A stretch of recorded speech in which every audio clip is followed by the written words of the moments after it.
I have a magnet in Oh, the yes. in the tip of my finger. I have a credit card here in the top of my hand. I have multiple children. I didn't have a problem being a bad father. And the one thing that I refuse to do is shy away from the responsibilities of my decisions.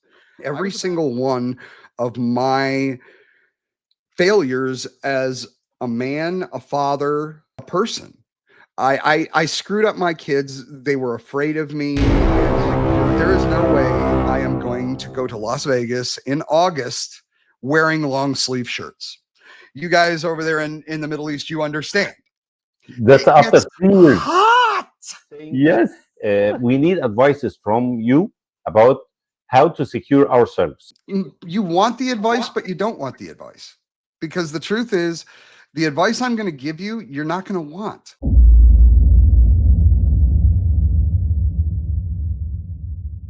Hello, everyone. Salamu alaikum. Masai al khair alaikum. Hello, everyone. I'm so happy for our third episode tonight in Ramadan, and we have very special gift from States with a different time zone and all the different conditions. But he's my best friend, and we already met in Dubai. It was amazing meeting you, Len. Thank you for being Oh, here. thank you, Zoka. It's good to be here, man. I missed you, so it's cool to see you again. I haven't seen you in like what 4 days. That's too Yes. much. Yeah, we have spent amazing time together in Dubai. I actually started out by doing a presentation for my day job. I work as a technical evangelist for CyberArk. Yeah, I took care of you, man. Don't worry about it. And was there able to have the opportunity to come to Dubai and speak at our Impact World Tour, which is our customer conference. And this is where I had the fortune of meeting Zoka, and I presented a presentation called it's called 2025 the Cyborg Odyssey. And essentially what I did is I am the world's most well-known augmented human. So at the current time, I have 11 different microchips that I have implanted between my elbows to the tips of my fingers that Wow. include everything from I have the ability to do really, really cool magnet tricks. Put it. I just had a bottle cap out here for you. There it is. Yeah. So I thought I like, can, I have a magnet oh, yes, in the tip of my finger. I have a credit card here in the top of my hand. I have the ability to do RFID and NFC with this chip. I have an EM4000 RFID here. I even have the capabilities of using technology implanted in my body to not only attack other companies and other people, I actually have the ability to enhance my own cybersecurity posture by wow. utilizing technology that we all already know, such as FIPS, FIDO, all kinds of other options. And of course, we're doing this This live. doing what? Multi-factor authentication? This will actually allow me the ability to get Oh, OTP codes. This will okay, do SHA to HMAC SHA-1. It's my BIP32 crypto wallet. It'll do PGP. It can even act as a passwordless security key. So I look at amazing. myself as kind of like an ambassador between the biological standard human being and what the next phase of human evolution is potentially going to be. We live in this really crazy AI world right now where we've come to a position in time where we no longer have the ability to believe what we're seeing with our eyes and what we hear with our ears through deepfake technology. And my proposition is, are people like me, biohackers or transhumans, with technology built into our bodies, are we going to be what can be utilized as a unique identifier for a human being moving forward, and essentially putting a private key for me as a person inside my body to be utilized when I do any type of digital communication? I mean, let's be honest, Wow. though. If That's let's be amazing. That's amazing, Len. But this is the end of the story. Yani that's Len currently. Can we start from the beginning? Let's turn it back. What well, what would let Len to do this? Yeah, in the start I of the was story. I was a very, very troubled youth. I grew up in a family where my father worked for the automotive industry and my mother was a house cleaner. So I was left to my own devices along with my younger two brothers for most of my youth. So for me, it was more a matter of my curiosity getting the better of me. So it wasn't always computers. I mean, I'm 50 years old. So when I was growing up, we didn't have computers. We had set top video game systems like Odysseys or Ataris or ColecoVisions or things like that. Yeah, But it was always the mechanics around what made things work that really just drove my curiosity. As I said, my father was a mechanic and an engineer for the automotive industry, so he was always wrenching on something in the garage. And for me, it was and you about use it. I just never for me, wasn't about so much the end goal as much as it was, why is this thing able to do what it's doing? I mean, if you take a look at an automobile engine, everybody will have kind of a vision of like a big block with some wheels on the front of it, probably. But to me, it was more than that. It was like, what do all these little things do that allows a car to run? So it was always the question of why, and whether it was Yes, mechanical, electronic. I mean, I remember tearing apart, this is going to carbon date me, but I remember tearing apart ghetto blasters and boom boxes, the big radios that we'd carry around on our shoulders in the 80s and 90s, because we didn't yes, have these things in our pockets. But I remember taking those things apart and figuring out, okay, a speaker is nothing more than a paper cone and a magnet. Well, how does the magnet create sound? And it would just keep me rolling down these different lines. And the problem is when you're kind of an awkward kid whose interests are looked at as, we'll just say, antisocial. You don't buy a piece of equipment with the idea to tear it apart, but I did, which got me into a lot of problems with my family, my friends, things of that nature. But it eventually just wound up being one of those scenarios where my father, being the man that he was, always had to have the newest toys. And it wasn't always electronics. I mean, I remember at one point he was building these, really fancy remote controlled, race cars that he would, sit there and use. play. But Yes, eventually he came home with a computer. And my first computer was actually more of a video game console. It was a Magnavox Odyssey 2, and it had a membrane keyboard, and you could buy a cartridge. It was called Intro to Computers. And my father nice. every year, yeah, and for all of you youngsters listening, yes, there was a time before the internet where you couldn't just download games. You actually had to get in your car, drive to a store, and there would be a box, and there was something to it back then. But every month my dad would go and get a new game for us, and he brought home this cartridge, and it was called Intro to Computers, and nobody wanted to touch it because it didn't have any sports going on. It didn't have like a race car, didn't have a rocket ship on the cover.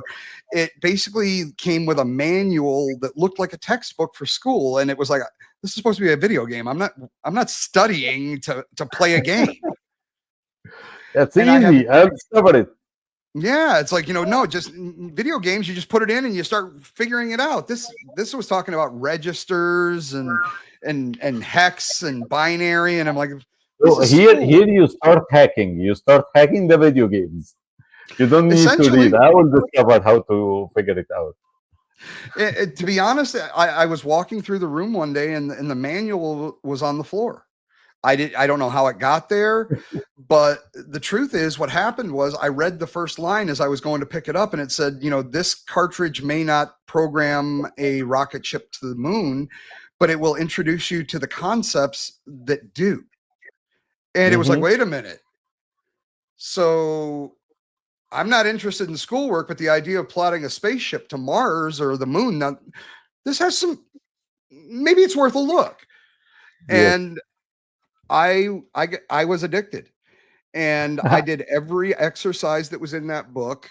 And then I remember being exposed to let's see, I've had a TRS-80, I've had a Tandy, I've had multiple Commodore computers. My first hack, I honestly think, was I attribute to a Commodore 64. This was back in Yes. the days where you could order magazines and they would send you code, and it was, I think it was called Commodore Monthly, if I'm not mistaken. And they Mm. were basically trying to give you the ability to code your own version of like a Frogger style video game. And Yeah. if you Okay. remember Frogger, it was basically you were this frog and you had to try and avoid getting ran Yes. over and Yes. make it to your Yes. lily pad. Yes. And somehow, when I was coding this, I screwed up and had created a God mode. I wasn't trying to do it, but it was a simple Boolean value of 0/1. And Yeah. I typed the wrong one, and my frog could get run over, he could jump in the water, and he just lived. And as a young adult, it was like, wait a minute. This was probably one of the most influential moments in my life because it showed me the direct correlation to what was going on in the coding in the background that affected the function of the actual application. So Mm. from there, my first network hack was actually on a token ring network that was isolated to one school room when I was taking my pre-college courses. Everybody. Okay. So Zoka, if you had to guess, and I'll tell you right now, cybersecurity is not what my degree is in. What would you guess that it would be? Your degree. Yeah. I What did think I go to college for? because I met you and I saw the deep personality and the wise person. I think in something philosophy. You know. Oh, I thank you. Yeah, that's really nice of you to say. But no, believe it or not, I was going to college to become an engineering draftsman. I was drawing pictures, Mm-hmm. Okay. Nice. So AutoCAD, still PDGS, creativity. Yeah. Okay. So and this is the main study, the university study. my main university studies were in art, industrial drafting.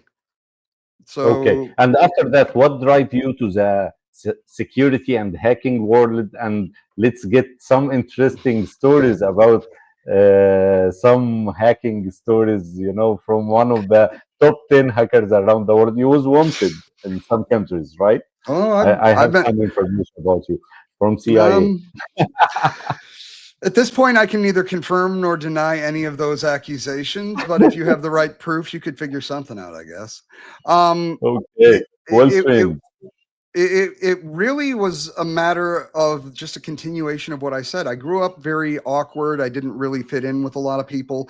So what I did was I gravitated towards the darker side of life, the criminal element, the underbelly. Oh, I just happened to look over in the chat. I love Egypt Yeah. too. I've been there. It's an amazing place. I would love the opportunity to come back. But People are so, very much engaging, I enjoying. love it. Um, Yes. but essentially what happened is shortly after I dropped out of college, I started hanging around with motorcycle gangs. So Okay. that was essentially my entryway into the criminal element. So Mm. I'm a retired what is known as a one percenter. So these are if you Google it, it'll say that we were the worst of the biker gangs. So Okay. yes, I And am you on a was the couple. hacker of the group, I was doing the cyber tech guy. crimes during my 10 years within the motorcycle gangs.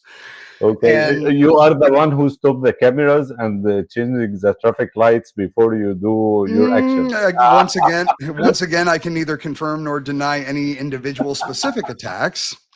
But let's just say that I lived a very, very complicated life for a very long time because even though I was a member of this motorcycle gang and doing massive amounts of illegal activities, I was actually at the same time a system architect for one of the world's most well-known human resources and payroll companies. It's a three-letter Oh, organization that starts with A and ends in P. okay. And if you can do a little googling or you can figure it out. It's not that hard. And I was literally riding my motorcycle wearing gang colors and parking in a human resources parking lot and basically wearing gang colors into cube land and hanging them in my cube while I did human resources and Windows administration and Linux administration. So I can Right. honestly say, sitting here today, that if I was in a position, I would have never allowed me as an employee in that company. And I've said this numerous times, even within my book. I have never compromised any end users of any organizations that I have ever worked with. I will neither confirm nor deny if I knew what every single member of the executive leadership team made as a bonus, but I never messed with any customers. And it was a really a unique experience that turned my life around. I have multiple children. I didn't have a problem being a bad father, and the one thing that I refuse to do is shy away from the responsibilities of my decisions. I was a bad father. I didn't beat my children or anything like that, but I wasn't a good role model.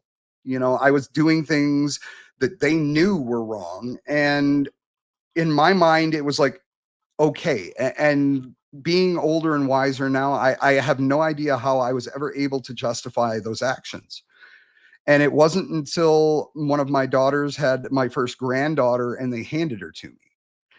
And there is something about holding a newborn child and looking down into this innocent face that basically took this big tattooed scary biker guy and it just broke me right there in the hospital room. I could not see I couldn't see anything but every single one of my failures as a man, a father, as you know a person. I screwed up my kids. They were afraid of me. I was very aggressive. I wasn't violent with them, but young children don't need to see somebody running around screaming and punching holes in the walls because they're having a temper tantrum. And that was my MO. And it took me looking at this baby to go, I need to make some serious changes in my life. And I quit the gangs. I actually took my first cybersecurity job in the industry at that point. And the crazy thing is when I made these decisions, I decided I don't want to be the big bad hacker anymore. I want to be just like every other sales engineer, solutions engineer. I want to be every other tech guy out there. So for the first 7 months I worked at my first company, I wore nothing but long sleeve shirts. Nobody even knew but my hiring manager that I had a single tattoo. I shaved off my trademark beard. I was clean shaven, and that was scary in and of itself. My dogs wouldn't even come up to me. They were like, who the hell is this guy? But it took me a good 2-3 years to start building a different reputation. That's And nice. it was in 2018 at the Black Hat Security Conference in Las Vegas, Nevada. And the company had a booth, and they were like, Len, we want you to move. You're going to work the booth. And I'm like, there is no way I am going to go to Las Vegas in August wearing long sleeve shirts. You guys over there in the Middle East, you understand. That's It after gets 3 years. hot, Yes. hot. And the company, after a lot of bickering and back and forth, finally agreed that, you know what, Len, you can wear a polo. Oh, the number 213. Well, that one's a mystery that stays a mystery most of the time. But they let me wear a polo, and instantly nobody wanted to talk to the sales guys or the people in the booth that you could just randomly pluck out of any booth. They wanted to talk to the guy that looked like their vision of what a bad guy in their mind was. They looked at me and decided, this guy looks so different. We want to talk to him. And from there, my management team was like, there's something here. And it took them a lot to really convince me to try and come back. And because I looked at hacking almost like a drug addict or an alcoholic. If I do this, am I going to be able to stop? I enjoyed what I was doing. I'm not going to lie. And it wasn't about just compromising people. It was more about me. For me, it was always me versus the control. If you tell me that your stuff is so safe that nobody can get to it, I'm the guy that's going to say, all right, let's test that theory. If you think you're good enough, let's see who's better, your controls or me. I mean, I Yeah. have literally probably hacked every Wi-Fi network within range of where I live for as long as I live. And I'm not the type of guy that's going to get in and steal your data. I'm the guy that's going to get in and I'm going to leave a document on the middle of your desktop that says you really need to change your default router passwords and turn off remote management. Yeah, yeah. Type. Let's jump into the advices right now Sure. from the hacker hat. What advices you give to our audience? We have a lot of audience right now. The hacker name for them, or in Egypt or in Middle East, when we say a hacker, we imagine the personality which written in your book. Yes, exactly. That's what we think about. So we imagine the personality it's written in your book, which I want to mention right now about your book, Human Hack. It is the first book ever I start reading in my life. As I told you, I'm not reading books. Sorry, because of the camera cutting. So now you can see. Okay, Human Hack. So I'm not reading books, and I told you, Len, that I'm not person into books. But since I start reading your book and start seeing the start of the story of the hacker who's sitting in Paris in some bar, wearing the hoodie, sitting in front of his laptop, and they discover this Len, and we will have the story. It is amazing book. I recommend it. Here is the name of the Thank book. you. Thank you very much for sharing it with me and give me special edition written Oh, it's by my Len. pleasure. And we It, have here the link for the book. You can check this link if you are interested to buy the book online. So from we were saying that we need advices from you about how to secure ourselves, how People don't, normal you people don't, can secure. you want the advice, but you don't want the advice. Because the truth is, the advice I'm going to give you, you're not going to want. Because the Hmm. truth is, it's behavioral modification. It's starting to take some individual responsibility for our digital presence and realize that it's not anyone else's duty to protect you. You can buy an antivirus, you can get an IDS, but the truth is, it's your choices at the end of the day with these devices that are in our hands. One of the questions that I ask everybody, and I got you with this when I was there, bro. If I was to ask any one of our audience members right now, male or female, can I just walk up and can I just look through your wallets or your purses? Can I just ruffle through it and just start doing whatever I want? Everybody's going to tell me no. But the truth is, these Yes, and devices, these devices, always there is one. Yes, there's always one, but these yeah. devices have infinitely more data on them than we could ever put in a wallet or a purse. And we have no problems just handing these things over to strangers or close friends or even loose friends. So the first thing I would say is we need to start looking at what we're doing at face value. So when you're dealing with any type of electronic device, especially if you're sharing both personal PII, most devices are now being used as part of a bring your own device scenario from some enterprise or company. So you have corporate applications and communications on the same device that you're playing around on Facebook and watching YouTube on. This needs to stop. Back when we actually took security seriously, you would have a second phone for business and one for your own personal. But we didn't Okay. like that because it made life more difficult. It made it more complicated. And unfortunately, I feel that the concepts around cybersecurity have been pushed to an emotional value. If it becomes difficult or it becomes cumbersome, nobody wants to do it. We are more concerned with ease of use than we are with security. And in 40 years of playing around and breaking into computers, I can tell you with 100% certainty, I can't tell you a single thing that has made anything in tech easier that has made it safer. Mhm. Yes. So we are in the most crazy era because we are in the most crazy, easy technology world with the AI. We can do Absolutely. development, we can do hacking, we can do security, we can do everything with ChatGPT. What's happening with AI and cybersecurity? So AI is in my not in AI in my opinion is not the be all end all. This is not going to be the end of everything. What it's going to do is it's going to take somebody who's decent and make them good. It's going to take somebody that's good and make them great. And it's going to take somebody that's great and make them almost unstoppable. This is Nice. not going to be a scenario where if you don't have any type of offensive skills, just getting your hands on Chat GPT is not going to turn you into an elite hacker. What it is going to do is open up doors that most of us that would consider ourselves elite know better than to walk through. Let's use Nmap, a simple port scanner. If I run that with certain settings, I know without a doubt that I will probably blue screen your box. That's why we don't do it. Newbies and, what I would call script, AI kiddies instead of script kiddies, because let's be honest, that's what they are. They're just basically putting in something and getting something out.